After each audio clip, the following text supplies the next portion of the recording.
തേവലക്കരയിലേക്ക് തന്നെയാണ് നമ്മൾ ആദ്യം പോകുന്നത്. കൊല്ലം തേവലക്കര ബോയ്സ് ഹൈസ്കൂളിൽ ഷോക്കേറ്റ് മരിച്ച 8ാം ക്ലാസ് വിദ്യാർത്ഥി മിഥുന്റെ സംസ്കാരം ഇന്ന് നടക്കുകയാണ്. ശാസ്താംകോട്ട താലൂക്ക് ആശുപത്രിയിൽ നിന്ന് 10 മണിയോടെ മൃതദേഹം സ്കൂളിലെത്തിക്കും. 12 മണിവരെ സ്കൂളിൽ പൊതുദർശനമുണ്ടാകും. സഹപാഠികളും അധ്യാപകരും അന്ത്യാഞ്ജലി അർപ്പിക്കും. തുടർന്ന് മൃതദേഹം ശാസ്താംകോട്ടയിലെ വിളന്തറയിലെ വീട്ടിലെത്തിക്കും. തുർക്കിയിൽ നിന്ന് അമ്മ സുജ രാവിലെ 8:50-നുള്ള ഇൻഡിഗോ വിമാനത്തിൽ നെടുമ്പാശ്ശേരിയിലെത്തും. ശരണ്യ സ്നേഹജനും ഡാനി പോളും നമുക്കൊപ്പം വിവരങ്ങളുമായി ചേരും. ആദ്യം ശരണ്യ സ്നേഹജനിലേക്കാണ് പോകുന്നത്. ശരണ്യ, ഒരുപിടി സങ്കട കാഴ്ചകളാണ് ഇന്നത്തെ വാർത്താദിനം പ്രേക്ഷകരെ കാത്തിരിക്കുന്നത്.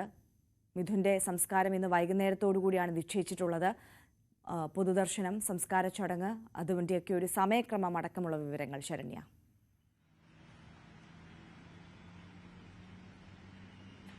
തീർച്ചയായിട്ടും അതീവ ദുഃഖകരമായൊരു ദിനം എന്ന് തന്നെ നമുക്ക് പറയാം.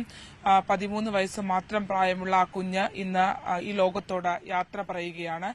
നമ്മളിപ്പോൾ ഉള്ളത് ശാസ്താംകോട്ട താലൂക്ക് ആശുപത്രിയിലാണ്. ഇവിടെയാണ് ഈ 13 വയസ്സുകാരനായ മിഥുന്റെ മൃതദേഹം സൂക്ഷിച്ചിട്ടുള്ളത്.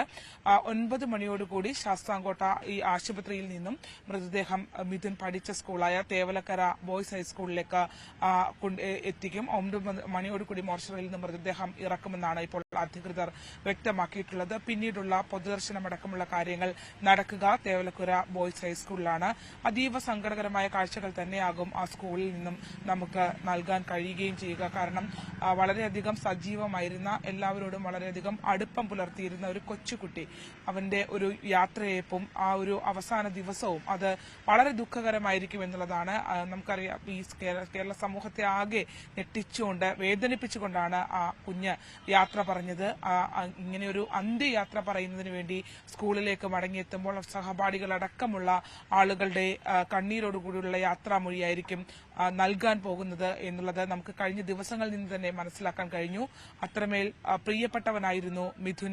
ആ വിദ്യാർത്ഥികൾക്കും അധ്യാപകർക്കും ആ പ്രദേശത്തുള്ള നാട്ടുകാർക്കും എല്ലാം തന്നെ എന്ന് പറയാം. ഏറ്റവും ദുഃഖകരം, അമ്മ ഇന്ന് എത്തുന്നു എന്നുള്ളതാണ്. 2 മക്കളെ പോറ്റി വളർത്തുന്നതിന് വേണ്ടി അന്യനാട്ടിലേക്ക് പോയി വീട്ടുജോലി ചെയ്യേണ്ടി വന്ന ആ അമ്മ മടങ്ങിയെത്തുമ്പോൾ തന്റെ കഷ്ടപ്പാടുകളുടെ ഫലമായി, അല്ലെങ്കിൽ താൻ കഷ്ടപ്പെട്ടതെല്ലാം വെറുതെ ആകുന്നു എന്നുള്ളൊരു മാനസികാവസ്ഥയിലേക്ക് അവരെ തകർത്ത് കളയുന്ന രീതിയിലേക്ക് മകന്റെ മരണം ഇവിടെ കാത്തു നിൽക്കുന്നു എന്നുള്ളതാണ്.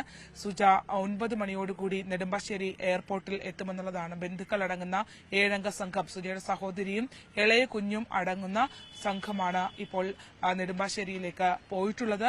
അവിടെ നിന്നും ഏകദേശം 1 മണിയോടുകൂടി വീട്ടിലേക്ക് എത്തിക്കാൻ കഴിയും എന്നുള്ളതാണ്. വിളന്തറ വലിയ പാടത്തെ ആ വീട്ടിലേക്കാണ് സുജ എത്തുക. ആ സ്ഥലത്ത് തന്നെ, അതായത് ഇതിന്റെ വീട് ഉള്ള ആ സ്ഥലത്ത് ആളുകൾക്ക് ഒരുപാട് നിൽക്കാനോ അല്ലെങ്കിൽ ഒരുപാട് ജനക്കൂട്ടം വന്നാൽ ക്രമീകരിക്കാനോ ഉള്ള ബുദ്ധിമുട്ടുകളുണ്ട്. അതുകൊണ്ട് തന്നെ ഏറ്റവും അധികം സമയം പൊതുദർശനത്തിനായി ക്രമീകരിക്കുക സ്കൂളിൽ തന്നെയായിരിക്കും. അവൻ പഠിച്ച, അവന്റെ പ്രിയപ്പെട്ട ഇടമായ ആ സ്കൂളിൽ തന്നെയായിരിക്കും എന്നുള്ളതാണ്. ഇന്നും പ്രതിഷേധങ്ങളോ മറ്റു കാര്യങ്ങളോ ഉണ്ടാവാൻ ഉള്ള സാധ്യത കണക്കിലെടുത്ത പോലീസ് ക്രമീകരണങ്ങൾ ഒരുക്കിയിട്ടുണ്ട്. ഒപ്പം തന്നെ പൊതുദർശനം കഴിഞ്ഞ് ഏകദേശം 12 മണിയോടുകൂടി മൃതദേഹം വീട്ടിലേക്ക് കൊണ്ടുപോകാനാണ് കരുതുന്നത്. 1 മണിയോടുകൂടി അമ്മ എത്തുമെന്നുള്ളതാണ്. നമുക്ക് വാക്കുകൾ കൊണ്ട് പോലും പറയാൻ, ആലോചിക്കുമ്പോൾ പോലും വളരെയധികം മാനസിക ബുദ്ധിമുട്ടുണ്ട്. എങ്ങനെയാണ് ആ ചേതനയേറ്റ കുഞ്ഞിന്റെ രൂപം, അല്ലെങ്കിൽ കുഞ്ഞിനെ ആ അമ്മ എങ്ങനെ ഉൾക്കൊള്ളും എന്നുള്ളത് ഏറ്റവും വലിയ സങ്കട കടലായി നമ്മുടെ എല്ലാം മുന്നിൽ നിൽക്കുന്ന ഒരു കാര്യം തന്നെയാണ്. 1 മണിയോടുകൂടി വീട്ടിലേക്ക് സുജ എത്തുമെന്നുള്ളതാണ്. ഈ സംഭവങ്ങളുമായി ബന്ധപ്പെട്ട് ഉള്ള പ്രതിഷേധങ്ങൾ നിലനിൽക്കുന്നു.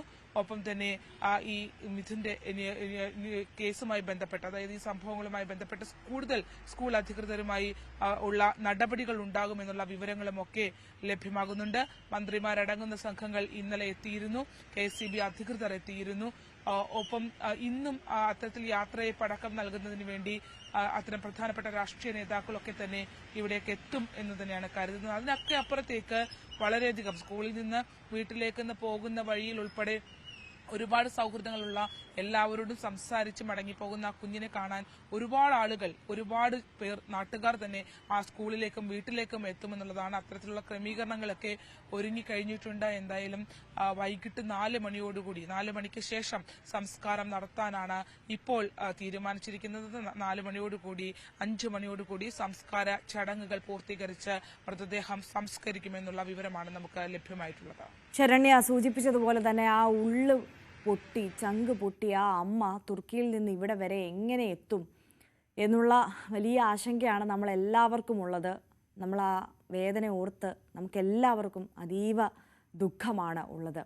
ശരണ്യ, ഇപ്പോൾ ഈ നടപടിയുമായി ബന്ധപ്പെട്ട വിശദാംശങ്ങളിലേക്ക് കൂടി നമുക്കൊന്ന് പോയാൽ, നമുക്കറിയാം ഇന്നലെ തന്നെ ഹെഡ് മിസ്ട്രസിനെ സസ്പെൻഡ് ചെയ്യുന്ന നടപടി വന്നു കഴിഞ്ഞു. ഇതിനപ്പുറം ഇനി സ്കൂൾ അധികൃതരുമായി ബന്ധപ്പെട്ട എന്തൊക്കെ നടപടികൾ നമ്മൾ പ്രതീക്ഷിക്കണം? മാത്രമല്ല, ഏറ്റവും പ്രധാനം, ഇന്നലെ ബാലാവകാശ കമ്മീഷൻ സ്കൂൾ സന്ദർശിച്ച ശേഷം അടിയന്തരമായി ആ വൈദ്യുതി ലൈൻ, ഈ അപകടക്കെണിയായി മാറിയ, അനാസ്ഥയുടെ സൂചനയായി മാറിയ ആ ഒരു വൈദ്യുതി ലൈൻ അവിടെ നിന്ന് നീക്കം ചെയ്യാനുള്ള നിർദ്ദേശം നൽകിയിട്ടുണ്ടായിരുന്നു. അത് ഇന്ന് തന്നെ നീക്കം ചെയ്യുമെന്നുള്ള വിവരമാണ് നമുക്ക് മുന്നിലുള്ളത്, അല്ലേ?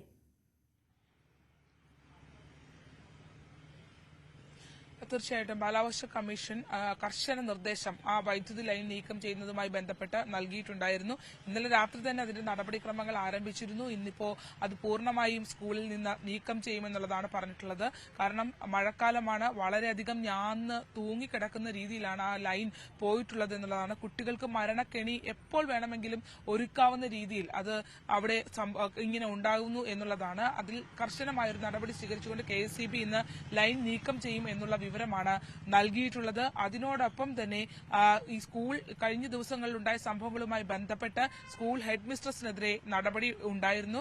സ്കൂൾ ഹെഡ് മിസ്ട്രസ് സുജയെ സസ്പെൻഡ് ചെയ്തുകൊണ്ടുള്ള നടപടിയാണ് വിദ്യാഭ്യാസ വകുപ്പ് സ്വീകരിച്ചിട്ടുള്ളത്. പക്ഷേ അതിനും അപ്പുറത്തേക്ക് ഇതിൽ കൂടുതൽ ഉത്തരവാദികൾ ഉണ്ട് എന്നുള്ള ആരോപണവും പ്രതിഷേധവും ഉയരുന്നുണ്ട്.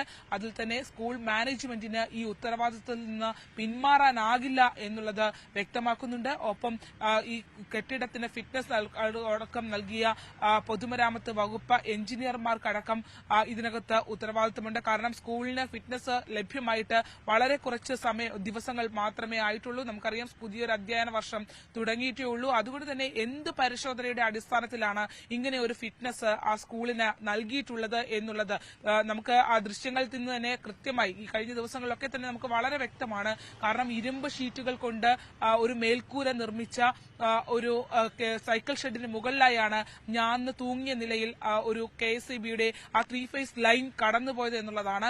അതൊരു വലിയ മരണക്കെണിയും വലിയ ഗുരുതരമായ ഒരു അനാസ്ഥയുമാണ് എന്നുള്ള കാര്യത്തിൽ യാതൊരു തർക്കവും ഇല്ല എന്നുള്ളതാണ്. പക്ഷേ അത് സ്കൂൾ ഇപ്പോൾ ഈ ഒരു ഹെഡ് മിസ്ട്രസിലേക്ക് മാത്രം പ്രാഥമികമായി തന്നെ അതിനകത്ത് പല ഉദ്യോഗസ്ഥർക്കും പല വകുപ്പുകൾക്കും KSEBയും പൊതുമരാമത്ത് വകുപ്പും അടക്കമുള്ള ഉദ്യോഗസ്ഥർക്ക് അല്ലെങ്കിൽ അത് വെരിഫൈ ചെയ്ത ആളുകൾക്ക് പിഴവുണ്ട് എന്നുള്ള കാര്യം പ്രാഥമികമായി തന്നെ എല്ലാവർക്കും ബോധ്യമാകുന്നതാണ്. പക്ഷേ അതിനകത്ത് ഇപ്പോൾ അടിയന്തരമായ ഒരു നടപടി വന്നിട്ടുള്ളത് സ്കൂൾ ഹെഡ് മിസ്ട്രസിന് മാത്രം ഉള്ള ഒരു നടപടിയിലേക്കാണ് വന്നിട്ടുള്ളത്. അതൊരു സസ്പെൻഷനിലേക്കാണ് വന്നിട്ടുള്ളത്. അതിനപ്പുറത്തേക്ക് ഈ വിവിധ വകുപ്പുകൾക്ക് അതിനകത്ത് ഉത്തരവാദിത്തമുണ്ട്. പ്രാഥമികമായി തന്നെ ബോധ്യപ്പെടുന്നതാണ്. അത്തരം നടപടികളിലേക്ക് പോകാത്തതിലുള്ള പ്രതിഷേധം ഇരമ്പുന്നുണ്ട് എന്നുള്ളതാണ്. പ്രത്യേകിച്ച് ഇങ്ങനെ ഒരു കൊച്ചുകുട്ടി, അതും ഇങ്ങനെ ഒരു അപകടകരമായ സാഹചര്യത്തിൽ വളരെയധികം വേദന ഉണ്ടാക്കുന്ന ഒരു സാഹചര്യത്തിൽ നമ്മളെ വിട്ട് പിരിഞ്ഞു പോകുന്ന ഒരു സാഹചര്യം ഉണ്ടായിട്ടുണ്ട്. അതുകൊണ്ട് തന്നെ ഓരോ ആളുകളും അത്രമേൽ അത് വളരെ പ്രതിഷേധത്തോടു കൂടിയാണ് ആ സംഭവത്തെ നോക്കിക്കാണുകയും ചെയ്യുന്നത്. അതുകൊണ്ട് തന്നെ തുടർ ദിവസങ്ങളിലും ഈ ഒരു സംഭവവുമായി ബന്ധപ്പെട്ട് വലിയ പ്രതിഷേധം ഉണ്ടാകും എന്ന് തന്നെ നമുക്ക് മനസ്സിലാക്കാൻ കഴിഞ്ഞിട്ടുണ്ട്. മറ്റ് തുടർ നടപടികൾ, അതായത് മാനേജ്മെന്റ് എന്ത് നടപടി സ്വീകരിച്ചു, അതായത് സ്കൂൾ കെട്ടിടത്തിന് മുകളിലൂടെ അല്ലെങ്കിൽ ഈ സൈക്കിൾ ഷെഡിന് മുകളിലൂടെ ഇങ്ങനെ ഒരു KSEBയുടെ ലൈൻ കടന്നു പോകുന്ന വിഷയം നേരത്തെ സൂചിപ്പിക്കപ്പെട്ടിട്ടും നടപടി സ്വീകരിക്കാത്ത മാനേജ്മെന്റിനും അതിൽ കൃത്യമായ ഉത്തരവാദിത്തമുണ്ട്. ഒരുപക്ഷെ അതിനകത്ത് ഇടതു സ്വാധീനമുള്ള മാനേജ്മെന്റ് ആയതുകൊണ്ട് തന്നെ അതിൽ നടപടി വൈകുന്നു എന്നുള്ള ആക്ഷേപങ്ങളും ആരോപണങ്ങളും ഒക്കെ ഉയരുന്നുണ്ട്. ആ വിഷയത്തിനകത്ത് കൂടുതൽ നടപടികൾ ഉണ്ടാകുമെന്നുള്ളതാണ് വിദ്യാഭ്യാസ വകുപ്പിൽ നിന്നൊക്കെ തന്നെ ലഭ്യമാകുന്ന സൂചന. അത്തരം നടപടികൾ ഉണ്ടായില്ലെങ്കിൽ തന്നെ ആ പ്രതിഷേധത്തെ അടക്കാൻ കഴിയാത്തൊരു സാഹചര്യം, ജനങ്ങളുടെ പ്രതിഷേധത്തെ, മറ്റ് യുവജന വിദ്യാർത്ഥി സംഘടനകളുടെ ഒക്കെ പ്രതിഷേധത്തെ അടക്കാൻ കഴിയാത്തൊരു സാഹചര്യം ഉണ്ടാകുമെന്നുള്ളതാണ്. ഈ വിഷയങ്ങളൊക്കെ തന്നെ പരിശോധിച്ചു വരുന്നു എന്നുള്ളതാണ് വ്യക്തമാക്കിയിട്ടുള്ളത്. ഒപ്പം